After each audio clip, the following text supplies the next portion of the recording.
I remember landing at Heathrow Airport with only 250 pounds to my name. Wow. The younger generations, that maybe they're a little bit soft. They haven't experienced setback. They haven't had a little roughing around, you know. I don't know what else to speak about. Welcome to the studio. Before we get to where the magic is going to happen, we actually need to see the snacks because I think that's the most important thing. Will has said this is giving too much health, but I'm a doctor, so I feel like it's in the profession. Do you know I've actually never had this coconut water ever? This looks a little bit suspicious, but again, I like mango. It's a thick yogurt drink. We've gone with this 2-seat setup. It's very formal, getting relaxed, getting cozy. I'm really excited. I feel like more nervous now. That's like my overwhelming emotion is just nerves, but I feel like once we get going, it'll be okay. Oh my goodness! Thank you so much, honestly.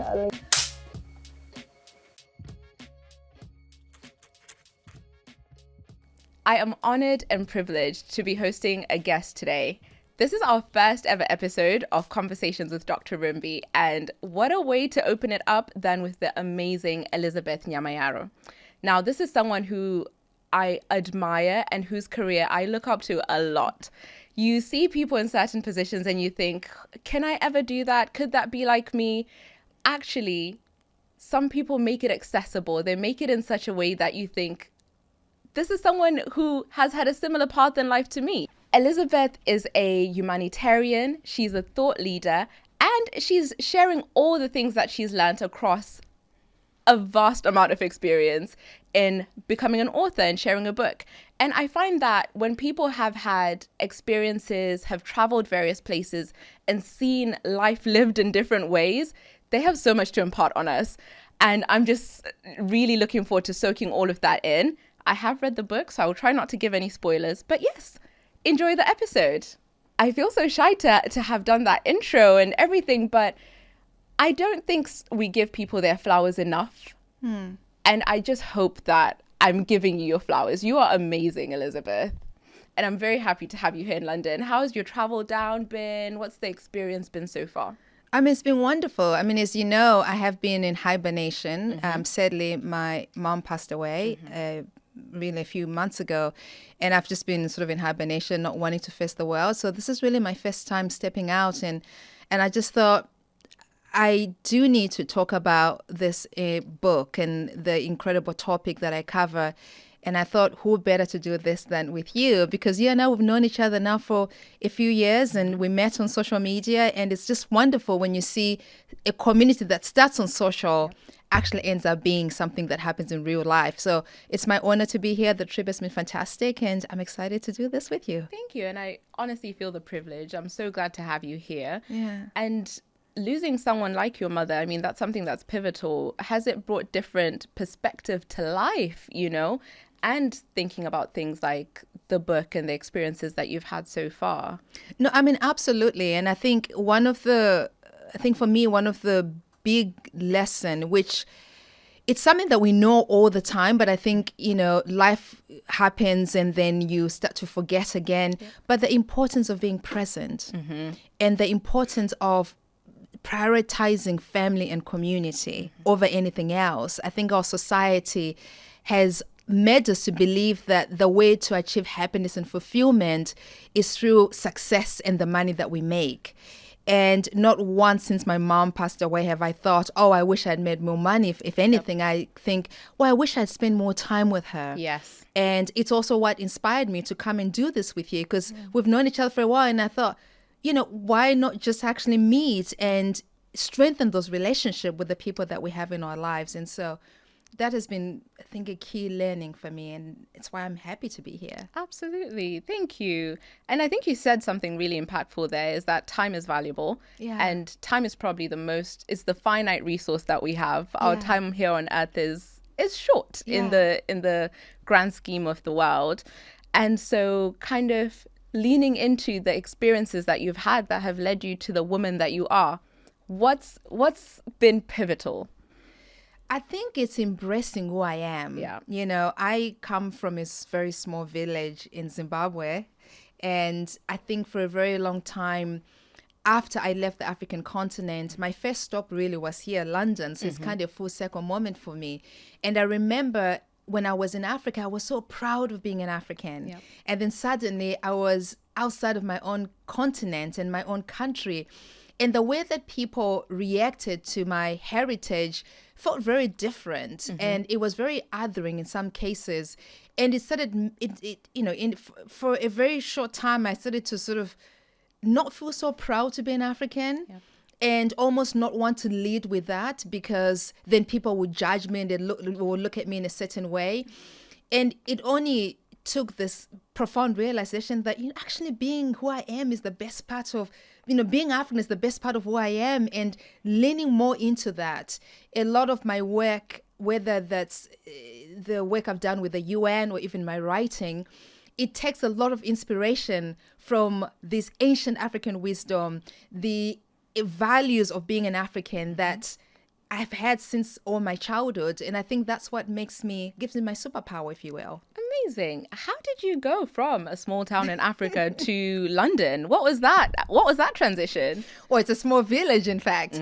No, so for me, I think one thing I can say is that sometimes in life, when you go through hardships, you also don't realize that sometimes your greatest challenges also present you with your greatest opportunity. I was living in this beautiful small village in Zimbabwe, and everything was perfect. I was part of a community.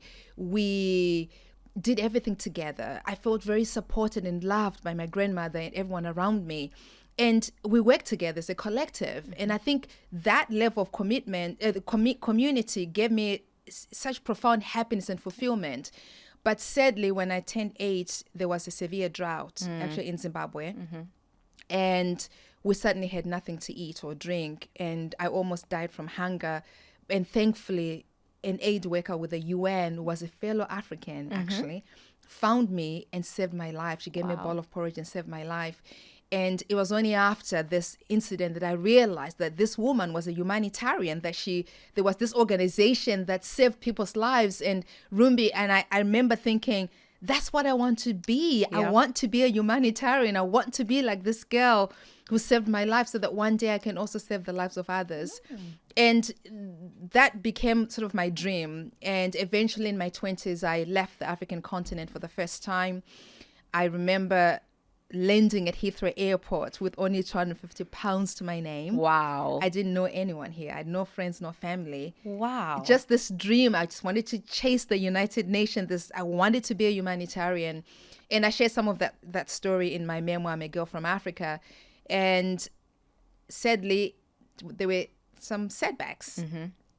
I think like with anything, if you're trying to do something big, there's going to be some setbacks, and that should never deter you. At some point, I ended up running out of money. I worked as a janitor just to try and pursue my dream. And with some hard work and determination, I eventually worked for the United Nations. And it's been such a great honor to do this work. That's a phenomenal journey. And I think a lot of the time people see who you are now. Yeah.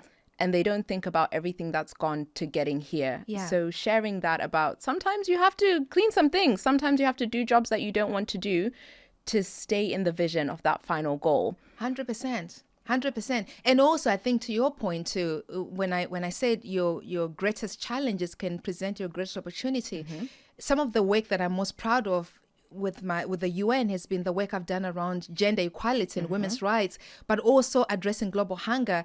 And I know for a fact that I'm only able to be so passionate about that work because I went through those experiences. Yeah. And so things that were supposed to break me actually which I thought were happening against me, they were actually happening for me, to give me the passion and the determination to be able to be a strong advocate for others in a similar position. So it's actually really powerful how, it also helps you to shift how you look at setbacks in your life and say, well, maybe these things are happening for me versus against me. I think that's a fantastic philosophy, especially if you're looking at the media now. There's a lot of talk about the younger generations that maybe they're a little bit soft. They haven't experienced setback. They haven't had a little roughing around, And so do you think it's necessary to have a bit, or is it something that when you have whatever it might be, that setback, to view it as could this be a blessing in disguise? Well, yes. I mean, I don't believe that everyone has to have had a punishing life to do something meaningful with their lives. I think in any case, no matter your experience, right? So let's say you are from a privileged background. That should not deter you. In fact, it should inspire you to want to do good in the world, because we also need allies. Yes. Right? Whether we're addressing race, for example, we need those who come from privileged backgrounds to be able to advocate. And so you can use whatever position you have in life to do good in the world. If you are on the other camp, if you're the marginalized community, you know, take that experience and say, well, what can I do with that? How can I prevent other people from experiencing what I've experienced? So you can be a really passionate advocate for that cause. But if you're on the other side, you can say, well, if I have a bit more privilege in my life, how can I use that for the greater good and also create change? That's amazing. Whatever perspective you have, use it for the greater good. Yes. And so we've had Africa, we've had London. I feel like you've been a lot of other places than that. And how has that shaped your worldview? Sometimes I think I'm so boring. I moved from Zimbabwe to England, and then the whole time I've lived in the UK and just not seen the world. Well, now, first of all, I'm going to push back on that, because you know, this admiration is mutual. I have such great respect for you for what you've been able to do. Thank you. I've just binged on your YouTube videos. Anyone, go to Dr. Rumbi's YouTube videos, because you also advocate for marginalized voices. You know, there was one of your talks, you were saying, you know, people look at Black women as this one entity. Yep. But no, you know, there's so much diversity even within that, right? There's the African Black woman, there's the Caribbean Black woman. Yep. And even within the Africans, we all have different needs and desires. And so you have been able, even though you've only been in the UK, you've been able to look at people as individuals. And that's actually one of my biggest takeaway is, no matter where I've lived, whether that's in Switzerland or the UK or the US, it's being able to have the cultural sensitivity and be curious about people who don't look like you, or even people who look like you, and take the time to learn about people. You know, I firmly believe that to succeed in life, we must first succeed in understanding people. Yep. And within even this new book that I know we'll get to later on, understanding that our ability to succeed and also thrive and have fulfillment on our lives depends on the connection that we build with one another. Absolutely. You know, so if there's someone you've been following on social media, do what Rumbi and I have done. Just take it offline and actually create this deeper connection that go beyond the surface level of social media. Absolutely. And I think that leads us nicely to the book. Yeah. What inspired you to start putting this toolbook? I'm calling it a toolbook because I've really been using it like that. Yeah. I'm navigating a new career journey, and we can speak about that a little bit later, but what inspired you to put it all together? So, I mean, first of all, as we were discussing before, we live in a society now that has gotten a lot more divided than ever before, where many of us, we're having challenges to navigate even within our own families. Like, topics such as politics or women's rights have become so polarized, and we're failing to see each other. We're failing to understand each other and to give us the space to express our own needs and desires. It's the same thing as in our workplaces. And one of the things that people keep asking me about is, how is it that this girl from a small village in Africa ended up at the United Nations as a senior advisor? How did you navigate this? And people often talk about, well, maybe your God really loves you, which he does. Or people talk like you must be a hard worker, which I am, but I'm also not the only hard worker. And I think one of the things I can pinpoint is that my ability to succeed and to live a fulfilled life, even in marriage, has been really my ability to develop what I call human skills. Human skills are these core competencies. It's our ability to connect with other human beings, to connect with one another. And so I thought, what a great way to, as you said, impart. I think to whom so much is given, so much is expected. That's our African saying. To be able to impart the things that I've learned along the way, that we can all achieve our dreams. We can all have this better, greater fulfillment in our lives by prioritizing our ability to connect with one another and truly see one another. Yeah, Yes, that's true. One of the aspects of the book, it really resonated with me, and I guess on the path that I am at the moment, is self-awareness. Yeah. Because trying to connect with other people, sometimes you have to look at self. Yes. and work on that, Are there any tips that you would give, or what are your thoughts on those of us that are on that self-awareness journey? Yes. So actually the foundation of any relationship really hinges on 3 levels of awareness. The first is self-awareness. And that's not just about, in fact, I would argue that that's the most important relationship in the world. You have to start with the self. You have to self-love. You have to understand what your values are so that, again, you can make the right decisions. This world is full of temptations. It's also full of, social comparison. If you don't know yourself, you're going to spend so much of your time trying to emulate another human being, waste your time on emotions that don't serve you, like jealousy, because, Rumbi's post on social media had X amount of followers. I want to be like that. And you lose who you are. So having self-awareness allows you to remain grounded in what's important to you. It also allows you to then make the right connections and make the right relationships that feed into who you are.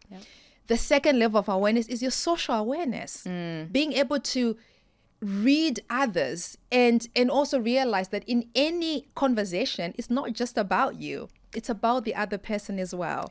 It's about active listening, being present for them, whether you're a boss in a workplace, whether you are just, a family member or a good friend. It's about making sure that it's not about only your needs, but also making sure that it is a mutual engagement with that person. So social awareness is key. And I think the final and the most important one is also emotional awareness.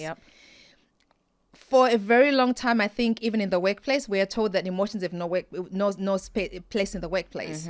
Even in our everyday lives, I think emotions are seen as a undesirable feminine quality, right? That we are almost made to feel guilty for embodying any level of emotion. And I think the challenge with that is we are lacking emotional awareness, because when you don't have emotional awareness, instead of you being able to effectively manage your emotions so you can express them still, but in a productive way, you'd let those emotions control you. So emotional awareness is really key. And that, for me, these are the 3 pillars of what it means to interact with one another, to connect and have these meaningful relationships with yourself and also others. Yeah, and I think that's fantastic. Those are great pillars to work to and think about. I'm in that self-awareness phase. I feel like I've got a sprinkle of emotional awareness. We just need to work on that middle pillar, Yes, but it's also not to say you should not. In fact, I think even for men listening to this podcast, it's really key that you recognize emotions are just part of what it means to be human. Yes. They don't make you weaker. What makes you weak is your inability to have the emotional awareness to positively manage those emotions, so that if you are feeling sad, rather than punish yourself for it, you might find a healthier outlet, such as I'm going to reach out to a friend, or instead of I'm going to, abuse alcohol, whatever it may be, to numb your emotions, you lean into those emotions and you find a healthier outlet for those emotions.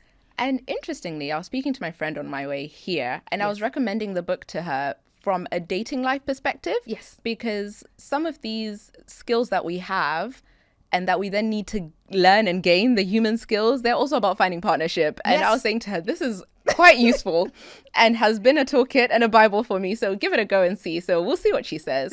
Yes, no, absolutely. Because again, I think we forget that we need, first of all, as human beings, we're one of the few species that from the time we are born, we actually depend on other beings for our very survival. And even as we grow up and older, even if you live in recluse, you are still going to need someone, whether that's your grocer, to provide you with food so you can survive.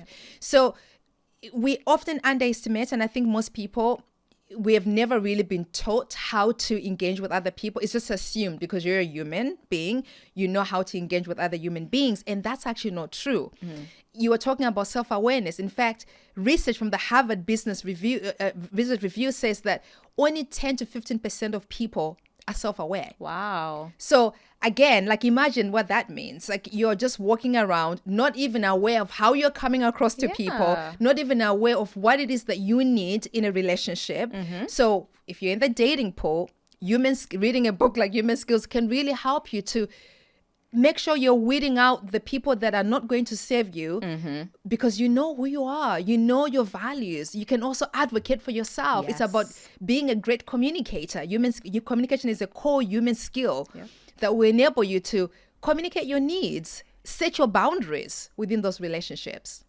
And I guess one of the interesting things also now for me, I'm being so selfish, I'm picking your brain for all the things that are relevant to me. Yes. Is navigating that workspace, especially as I exist as a woman, I exist as a Black woman, I exist as a Black African woman. So I feel as though there's lots of intersections between that and how I'm perceived in the workplace and maybe my colleagues that are LGBTQ or maybe other marginalized groups. So how would you find, we can use these skills or utilize these skills as people that are suffering is the wrong word, that are experiencing a lot of intersectionality, which really makes us more marginalized? Yes. So first of all, we live now in a world where our workplaces have become more diverse than ever before, which is really great because finally you and I, we can now be at the table, tables that were never really created with us in mind. Now with that comes a significant challenges because the environments that we are now operating under are still governed by policies that are quite archaic. And the pressure is there for us to kind of conform to those workplaces, which is actually the opposite of what diversity and inclusion should look like. Yeah. So we have a choice. As a marginalized person, I have a choice. Yeah.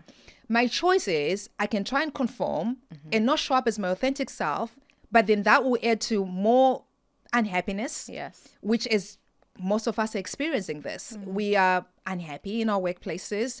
We feel like we cannot show up as our authentic self.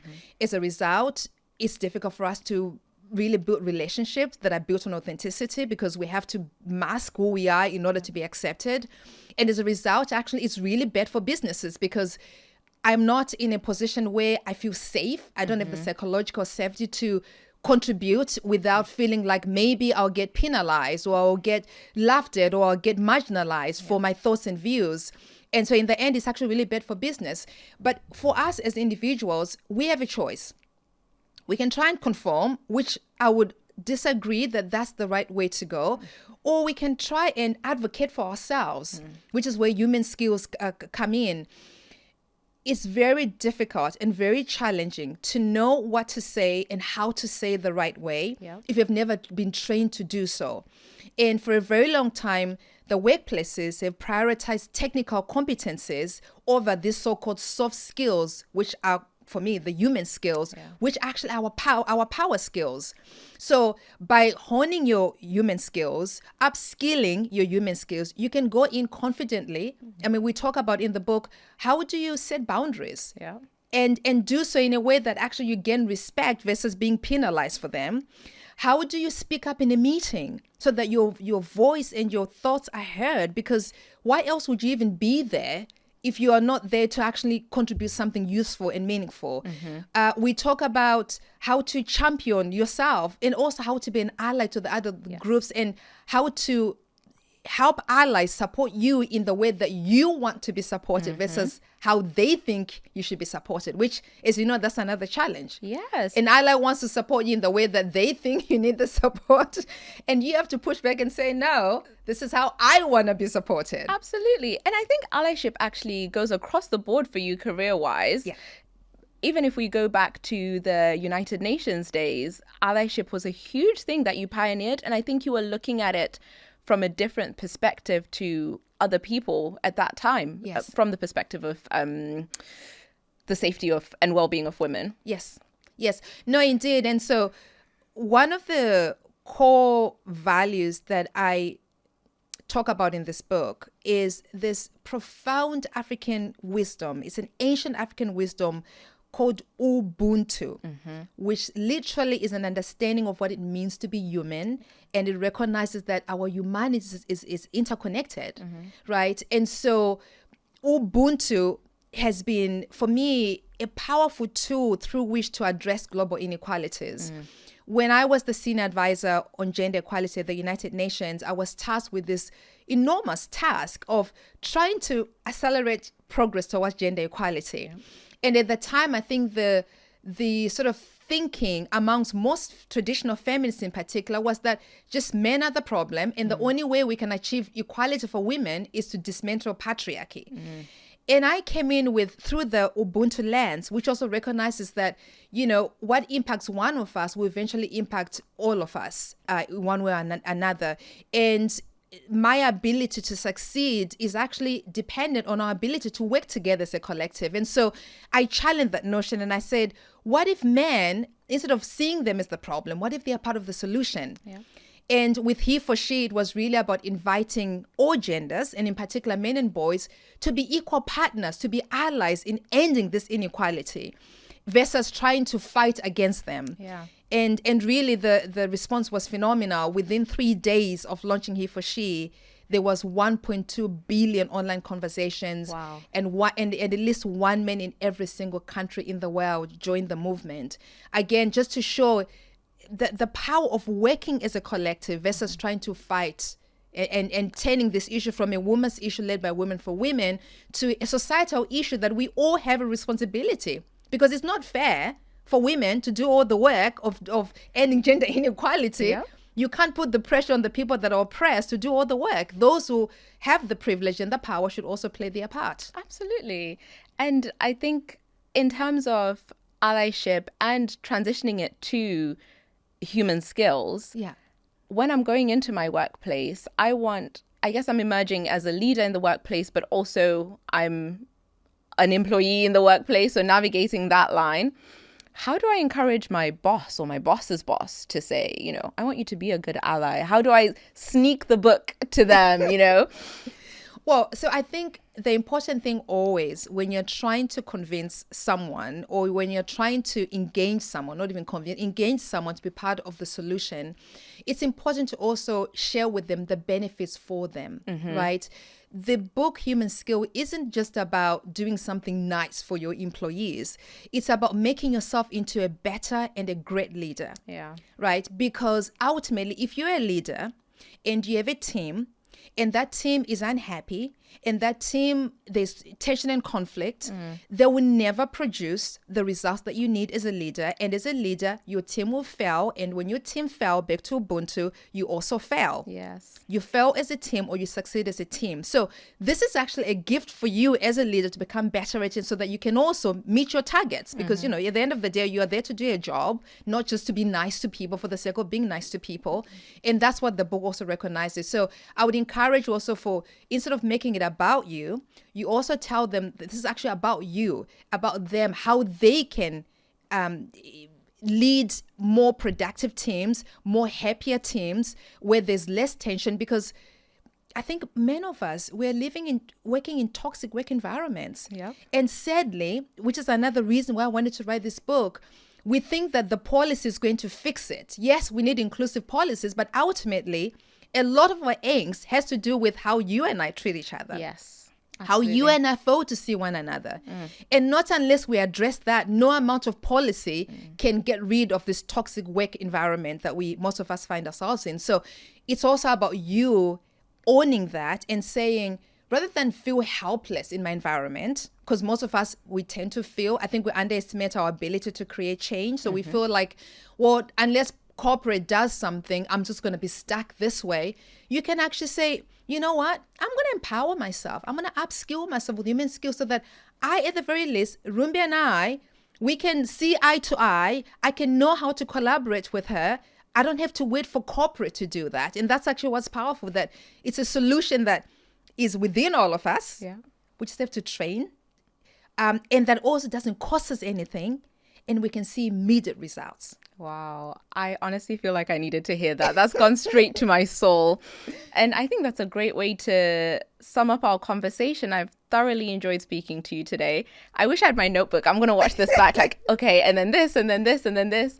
Are there any parting words of wisdom that you would have? Maybe for me, as someone who is in that part of the career where I'm running a business, so I'm leading people, managing people, but also within my work as a doctor in the NHS, I'm managing people in a different way and part of a bigger system, you know? Yeah. I mean, so first of all, Rumbi, I would say, and you've said this in one of your videos, you have to lead with empathy. You know, I think any one of us have a story of a doctor who really has awful bedside manners. Yes. And we also know the difference that it makes when you have a doctor who truly sees you with the human skills to be present in the conversation, to show that they care for you. And so you have already spoken to this. I don't think you need any advice on this, but I think to continue to, like you are doing with your YouTube channel, to spread this message to other healthcare providers that these human skills are really, really fundamental, and they can make the difference between, you know, if you do it for self reasons because you want good reviews, like you actually need them, like you need them for that. But imagine the impact you can make in people's lives if they feel seen, if they feel heard, if they feel that you care for them, if you lead with empathy. And for your business, I would say the same thing. You are stepping into a different role. You are a leader. You're going to have teams that work underneath you. Lead with empathy. I think it's one of those core values that are completely underestimated. And again, society looks at empathy as some kind of undesirable feminine quality. But yet, this is the thing that makes people loyal. This is the thing that makes people want to go above and beyond, that make them want to perform if they feel that there's a leader who is empathetic to their needs. So I think that's what I would say to you. That's amazing. Thank you so much. It's honestly been a pleasure. Thank you. Thank you so much for having me. Round of applause. Thank you so much for coming. Thank you, honestly. Rumbi. It's been a pleasure to be here. And again, I think to anyone listening, whether you need this for your own personal life or your professional life, like I said, to succeed in life, you have to first succeed in understanding people. Be curious. You know, human skills, there's like a broad range of, like as you said, it's almost like a toolkit. Human skills consist of communication, your ability to be able to communicate, to get to make sure your needs are being heard, but also to set boundaries for yourself. Human skills is about adaptability. We are living in an ever-changing world. We've seen this with the pandemic. We need to be able to adapt. We need resilience, which is a human skill. We need curiosity, which is a human skill, to know how to engage with other people who don't look like us, so that we can actually form meaningful relationship. We are in an epidemic of loneliness. We have a mental health crisis. People are feeling more and more lonely. Human skills enable you to, they empower you to be able to build connections. Take them offline, build community like you and I are doing today. So again, that's my only thing, that just remember that the tools to living a fulfilled life lies within your own hands. And one of those tools is just developing your human skills. The tools to living a fulfilled life lie within your own hands. Yes. If I get that tattooed, it started here. Thank you, Rumbi. Thank you so much for having me. Thank you. Of course. If you've enjoyed this video anywhere near as much as I have, make sure you do me one small favor, and that is subscribing to this YouTube channel. It means we can have more of these conversations, get guests that you value and you want to hear from, and we can continue to grow our community.